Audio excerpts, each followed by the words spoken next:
भाई बहादुरी और समझदारी में कुछ फर्क होना चाहिए यहाँ पे। तो ये लोग अपने पुराना वाला इतिहास लेके चले, घोड़ा से लड़ाई लड़ने आएंगे, वो जहाज से उतरबे नहीं करेगा, उसका एयरफोर्स एकदम तगड़ा है, तो ये बढ़िया से मारेगा इन लोग को। अब अमेरिका क्या चाहता है कि इन्हीं लोग की मदद से ईरान को मार दे और ईरान का पेट्रोल ले ले।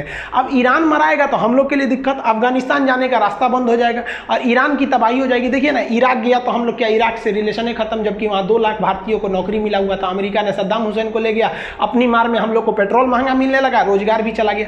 तो हम लोग को चाहिए स्टेबिलिटी थी, तो इसमें मोदी जी को करना चाहिए थोड़ा सा स्टेबिलिटी, क्योंकि मोदी ही अभी वर्तमान में एशिया में एक जो है जिसकी बात अमेरिका भी सुनता है, इजराइल भी सुनता है और अरब वाले भी सुनते हैं। पाकिस्तान की बातें छोड़िए, वो तो किसी को, इंडिया का तो कभी नहीं सुनेगा, कोई भी हो जाए। तो उनको कहना चाहिए कि अगर ये स्टेबल है तो हम लोग के लिए पेट्रोलियम की आपूर्ति हमेशा बनी रहेगी और रोजगार सुरक्षित रहेगा, क्योंकि मोदी जी को भी पता है कि हिंदुस्तान में रोजगार देने वाले नहीं है। तो ये कम से कम 55 लाख यहाँ पे रोजगार है, तो कम से कम इसको तो सेफ रहिए, इधरों मार हो जाएगा तो चलाएंगे सब, यहाँ पर रोजगार खत्म हो जाएगा। अभी जो समझौता हो गया वो देखिए कौन सा समझौता था भाई साहब। यहाँ पे देखिए मिस्र ने तो मान्यता दे रखा है इजराइल को, तो चलिए भाई मिस्र की सीमा लगती है, जॉर्डन ने भी मान्यता दे रखा है, तो इन लोग की तो सीमा ही लगती है इजराइल से, इसलिए कॉम्प्रोमाइज है। अभी यहाँ यूएई भाई साहब भी मान्यता दे दिया है, लेकिन यूएई की भी एक तरह से जीत है, इजराइल की भी जीत है। इजराइल को यहाँ अरब देशों में से पहला इस साइड का देश है जिसने मान्यता दिया है।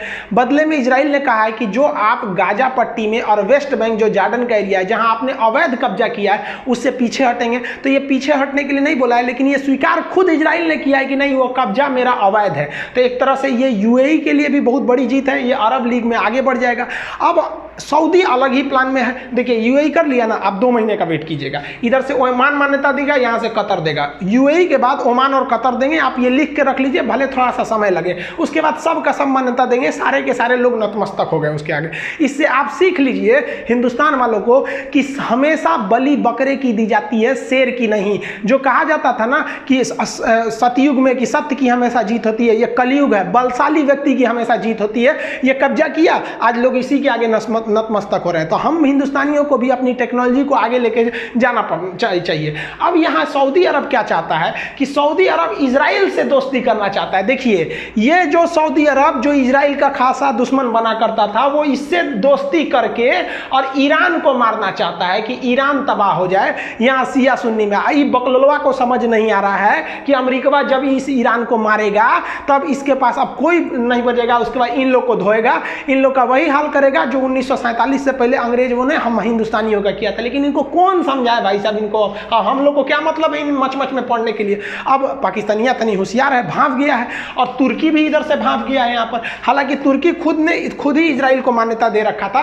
तुर्की का पहले रुख अलग था, तैयबुल एर्दोगान के आने के बाद रुख अलग है। अब क्या है कि ये जो सऊदी अरब है, ये इस्लामिक देशों का एक संगठन बनाया है जिसका नाम है organisation of Islamic country, IOC।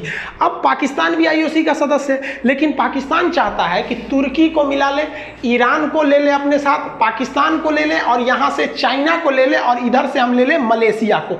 ये इन लोग अपना एक ग्रुप बनाना चाहता है ताकि ये लोग पावरफुल रहें। इनके लिए चाइना 1 नंबर फिट बैठता है। तो भारत सरकार को इसमें समझना चाहिए कि भाई साहब आप थोड़ा सा हस्तक्षेप करिए, थोड़ा अब चुपचाप दिल्ली में बैठने से नहीं होगा। जितना जल्दी से जल्दी हो इजराइल का मामला को सलटा लीजिए, वरना अगर ये वाला बेल्ट बनेगा ना तो तुर्की के पास टेक्नोलॉजी भी है, ईरान के पास पेट्रोलियम है, पाकिस्तान के पास आतंकवादी है, चाइना के पास पैसा है, इसके पास सी रूट है। एक नया समीकरण खड़ा हो जाएगा, क्योंकि इंटरनेशनल रिलेशन कब बनते हैं कब बिगड़ते हैं कोई ठीक नहीं। अगर यहाँ ऐसा ही रहा, इस सऊदी बकलोलवा ये सब का कोई ठीक नहीं ना रहता, क्या करता है सब। यमन याद है आपको, यमन में हमारे यहाँ से हजारों लोग काम करते थे, भारत से यमन में रोजगार मिला था। इस सऊदी अरब हौती विद्रोहियों के लिए ईरान का दोस्त था यमन, इसने मार दिया। हॉस्पिटलों नहीं देखा, स्कूल नहीं देखा, कहीं जाके बम मार दिया। ये सब का कुछ लोल है, सब अपने में मर जाएगा सभी, सब एक ना एक दिन मर जाएगा। कभी कभी देखते ना हमको लगता है भाई सब सबसे अच्छा देश हिंदुस्तान है, सब सही है, ससुरा मरो, ये लड़ने का चीज है, ससुरा सिया सुन्नी है भाई साहब यहाँ पे। तो भारत सरकार को भी इसमें इनिशिएटिव लीजिए। भाई मोदी जी आप दिल्ली से उठिए, यहाँ जाके समझाइए इन लोग को जल्दी से जल्दी इजराइल मामला शांत हो जाए, क्योंकि अगर इजराइल मामला शांत हो गया तो भारत को बहुत फायदा है। रीजन क्या है कि हमको इजराइल से हथियार मिल जाएगा, ईरान शांत रहेगा, पेट्रोल मिल जाएगा, अरब वाले शांत रहेंगे, रोजगार मिलेगा। अगर फिलिस्तीन का मामला गया तो ईरान जाएगा, इजराइल जाएगा, फिर अरब जाएगा, रोजगार जाएगा, टेक्नोलॉजी जाएगा, पेट्रोल जाएगा, सब चल जाएगा। भारत को स्टेबल रखना जरूरी है। अब पाकिस्तान के सामने सांप और छछूंदर बाहर का हाल हो गया। पाकिस्तान जानता है कि सऊदी अरब लोल है, इसके पास केवल पैसा है, दिमाग नहीं है सऊदी अरब के पास। तो पाकिस्तान जो है वो, अब सऊदी अरब क्या है, पाकिस्तान के सेना प्रमुख से भी नहीं मिला, कहा भाग तोरा से हम ना मिलेंगे, और इससे पैसा कर्जा वापस मांग लिया, ला रहे तोरा पैसा दिए वापस लाओ। तो ये पाकिस्तान जो है इसके पास पैसा देने को नहीं था, तो चाइना से कहा है कि चाइना आप दीजिए हम इसको दे देंगे। आप इस पर बहुत हंसेंगे, लेकिन जरा सोचिए कि हिंदुस्तान को कितना लॉस होगा। ये ससुरा पैसा देगा ना, तो ये जो सड़क ले गया है CPEC और ये बंदरगाह ले गया है, कल को कहेगा कि ये बंदरगाह हमारी सेना का प्रयोग करने के लिए दीजिए, नहीं तो हमारा पैसा चुकाइए। तो पाकिस्तान अब कहाँ से चुकाएगा? या तो इसे सऊदी देता था या तो इसको ये देता था। अब कौन देने वाला है? अमेरिका तो इसको देखना नहीं चाहता है, तो ये तो भारत के लिए दिक्कत हो जाएगा। तो कभी भी इंटरनेशनल रिलेशन में क्या सोचना चाहिए कि हमारे दुश्मन का दुश्मन हमारा दोस्त, तो इसका ही दुश्मन बनते जा रहा। हम लोग को दोस्ती मिला के इस सब चीज़ों को समझा के अच्छा से शांत कर लेना चाहिए, ताकि एशिया स्टेबल रहेगा तो ही आगे बढ़ पाएंगे। यूरोप में